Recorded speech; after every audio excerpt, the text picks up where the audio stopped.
Hello students, आज का जो मैं वीडियो लेके आई हूँ वो है फर्स्ट ईयर सेमेस्टर के लिए अप्लाइड एनाटॉमी और फिजियोलॉजी के इम्पोर्टेंट क्वेश्चन मैं बताने वाली हूँ।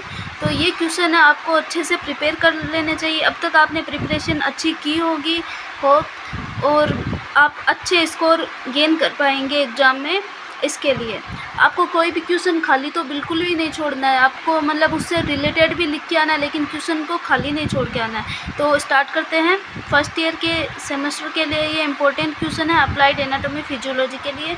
तो फर्स्ट जो मतलब देखते हैं, सेल और टिश्यू में से क्या आ सकता है। इसमें मतलब कनेक्टिव टिश्यू तो इम्पोर्टेंट है ही है, लेकिन है ना मतलब जो एपिथेलियम है वो इस बार के लिए बहुत इंपॉर्टेंट हो सकता है। इसमें आपको एपिथेलियम के जैसे जो ट्रांजिशनल एपिथेलियम है वो भी पूछा जा सकता है शॉर्ट नोट्स में। आपको ये दोनों पूरे डिटेल्स में पढ़ लेने हैं एकदम अच्छे से। कनेक्टिव टिश्यू में तो मतलब क्या हो गया, फाइबर हो गया, सेल हो गया, मैट्रिक्स, यही तीन चीज़ इसमें कॉमन है। अब देखते हैं कि ब्लड में कौन कौन सा है। तो ब्लड में मतलब इरिथ्रोपोइसिस है, जो कि मतलब फिजियोलॉजी के अकॉर्डिंग बहुत इंपॉर्टेंट क्वेश्चन बनता है और ये बहुत इंपॉर्टेंट है इस बार के लिए भी। डब्ल्यूबीसी पूछे तो डब्ल्यूबीसी का मतलब आप क्लासिफिकेशन भी लिख देना और इसका फंक्शन वगैरह लिख देना। नेम ऑफ क्लॉटिंग फैक्टर, इस बार के लिए जो इरिथ्रोपोइसिस या फिर मतलब नेम ऑफ क्लॉटिंग फैक्टर, इन दोनों में से एक तो फिक्स आएगा ही आएगा, देख लेना, आपको ज़रूर मिलेगा एग्जाम में। और इसमें आपको सीक्वेंस वाइज पूरा जो क्लॉटिंग फैक्टर है उनका नाम याद रखना, पूरा सीक्वेंस से लिख के आना है, कोई मतलब ऐसे अच्छे से, इसलिए आप इसको प्रिपेयर कर लेना। इरिथ्रोपोइसिस भी बहुत ज़्यादा इंपॉर्टेंट है इस बार के लिए। सीवीएस, तो सीवीएस हो गया, जैसे मतलब 2-3 चैप्टर हो गए। सीवीएस हो गया, डाइजेस्टिव हो गया, नर्वस सिस्टम, ये कुछ ऐसे है, और एक रेस्पिरेटरी। ये चारों तो मतलब इतने इंपॉर्टेंट है कि इनमें से तो बड़ा क्वेश्चन आता ही आता है।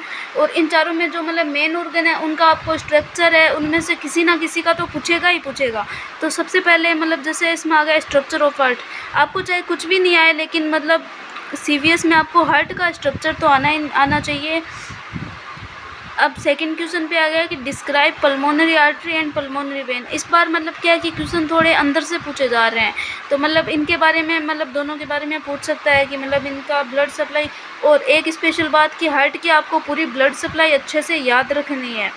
कोई भी ऑर्गन हो जिसका आप स्ट्रक्चर बना सकते हो, इसमें डायग्राम के साथ में लेबल डायग्राम और साथ में उसका ब्लड सप्लाई अच्छे से लिखना है आपको।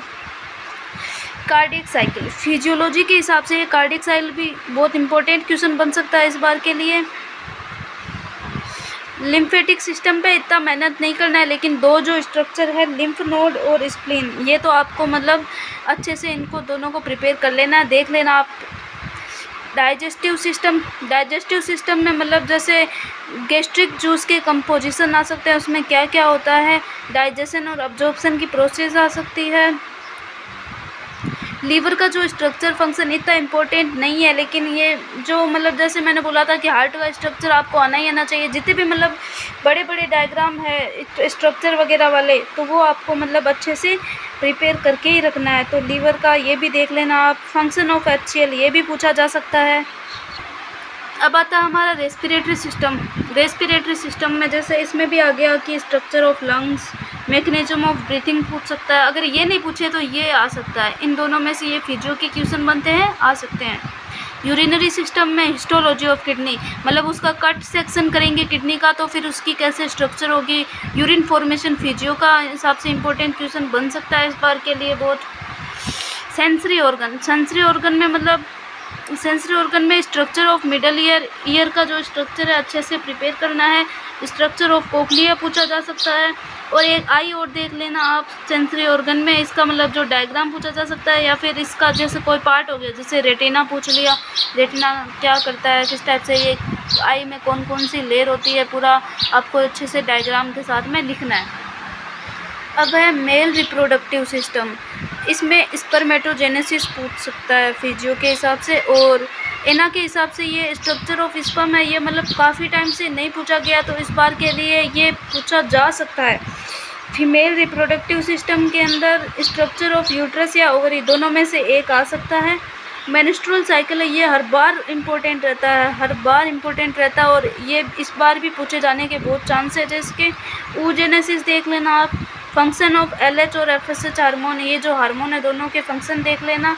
नर्वस सिस्टम में क्या हो सकता है कि nervous system name of cranial nerve, cranial nerve जितनी भी होती है 12 क्रेनियल नर्व होती है, तो मतलब सबके सीक्वेंस वाइज आपको नाम रखने हैं, सबके फंक्शन रखना है, इतना ही रखना है, उससे ज़्यादा आपको डिटेल्स में नहीं जाना है।